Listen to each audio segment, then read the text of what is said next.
Sveiki, Poryt LT. Šiandieną noriu apžvelgti bene labiausiai klasikinės programėlės Androido aplinkai, kurias aš manau, kad galėtumėte įsiinstaliuoti visų pirma. Jeigu tokių nenaudojote iki šiol, labai patarčiau. Tai yra populiariausios Lietuvoje svetainės, tai yra Delfis, Lietuvos rytas ir 15 minučių.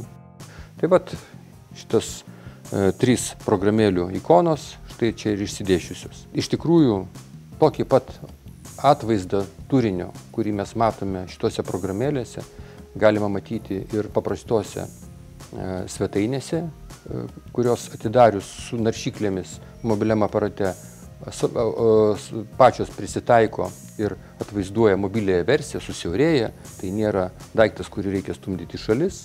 Vienok naudojantis programėlėmis yra labai patogu, nors jos nėra vadinamos native programėlės, jos yra vis dėlto web-based vadinamos programos, tos, kurios išnaudoja iš tikrųjų pačio tinklapio tokį apiforminimą į atskirą programėlę, bet tai yra pakankamai patogu, vartoja mažiau atminties negu naršyklės ir turi papildomas ten priminimo funkcijas.